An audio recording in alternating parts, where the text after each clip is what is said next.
Welcome to another Needlit video. So I'd like to talk a little bit about the tools for managing and restoring health once it's compromised, and also maintaining it when we feel that we're well and in peak form, in peak performance.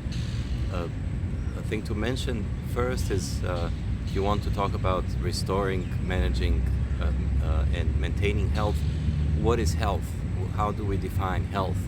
So in this approach, in this combination of Chinese medicine, common sense, and Western research, we're adapting a definition of health that refers to our well-being, our operational capacity on every level, on every one of the 5 levels that human beings operate on. So health is not just lack of symptom. Health is not just I feel fine, I'm okay. I mean, that's a very sad and really,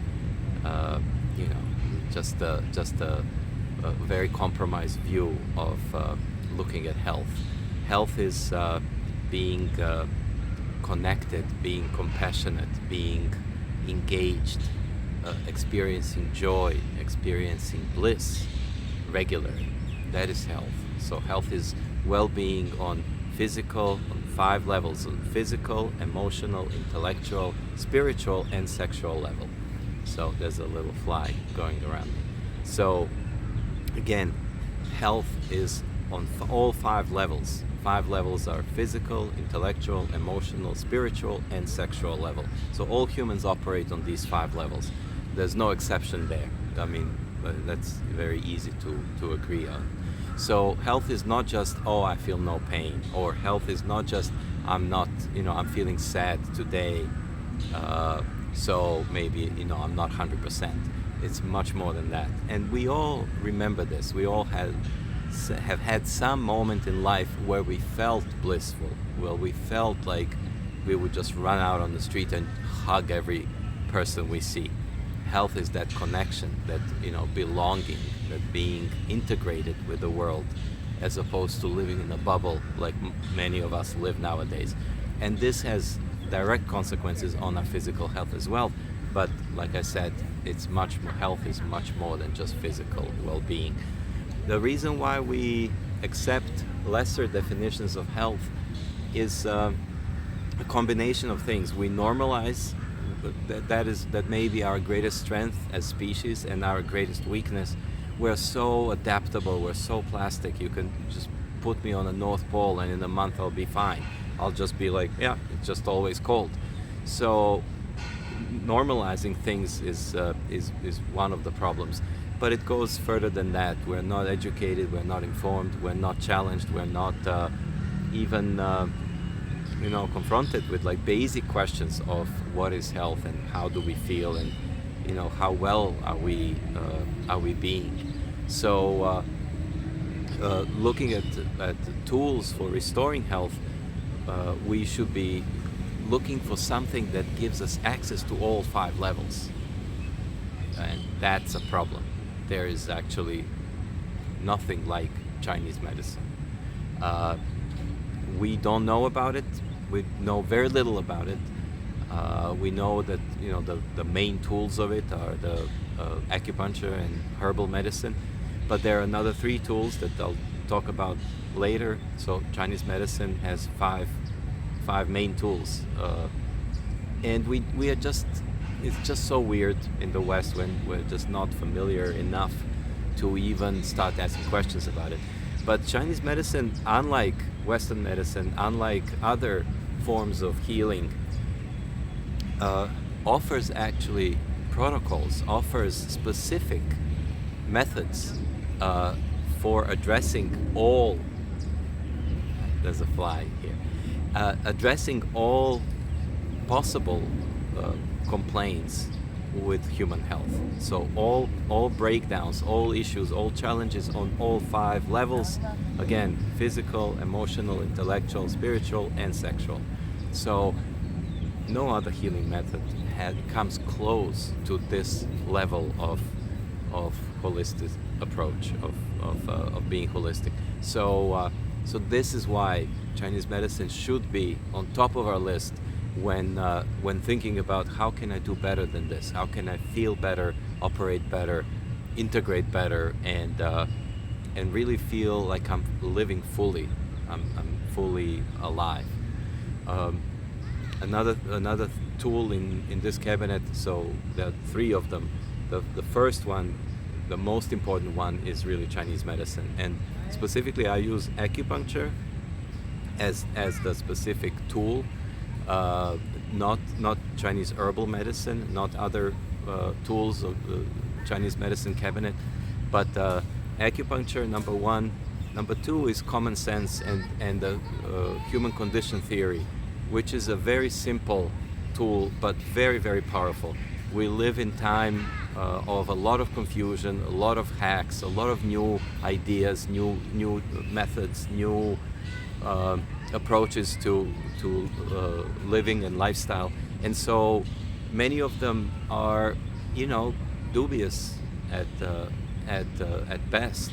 There will be people out there, suggesting that we, to achieve health, we have to, do headstands. We have to dance in the moonlight. We have to drink our own urine. Like there are like all these, ideas coming left and right. And as we're connecting more, and the world is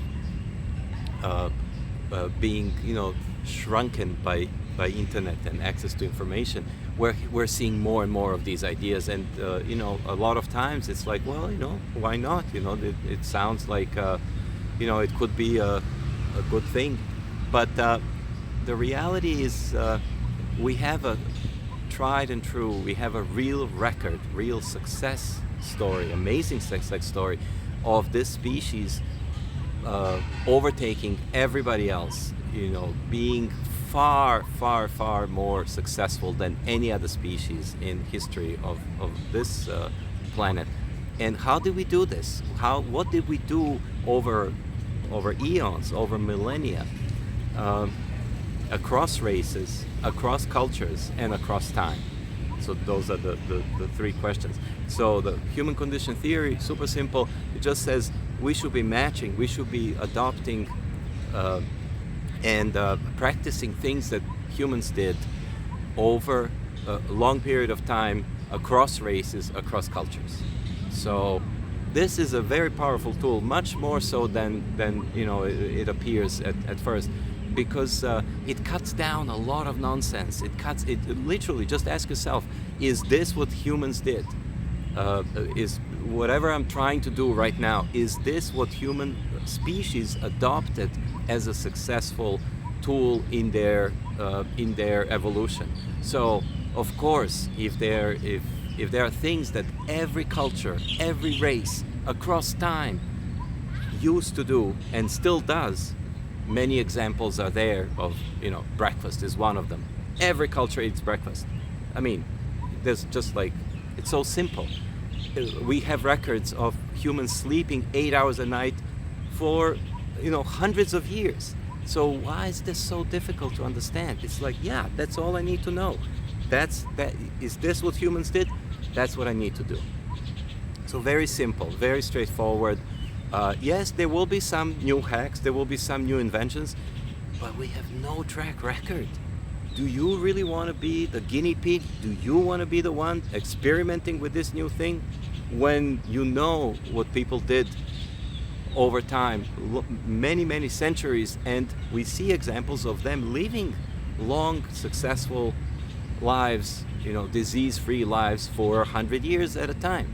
So this is, the human condition theory and the common sense that follows us during the day in and day out process of making choices and adapting to the changing world. And the third tool is just Western science. Western science is extremely powerful at discovering patterns, at seeing things that may not be as obvious to the naked eye. So using research, following up on what is the latest in not just medical field, but in health field in general. So internet is a great source, publications, studies, etc., absolutely should be embraced and used, and really we should dedicate some amount of time to following up these news. If we follow any news, why not follow news about this topic? So those are the three main tools in maintaining and also managing and improving health. More about this next video. Thank you for watching. Click subscribe, please, and click on a like, and see you again sometime. Thank you.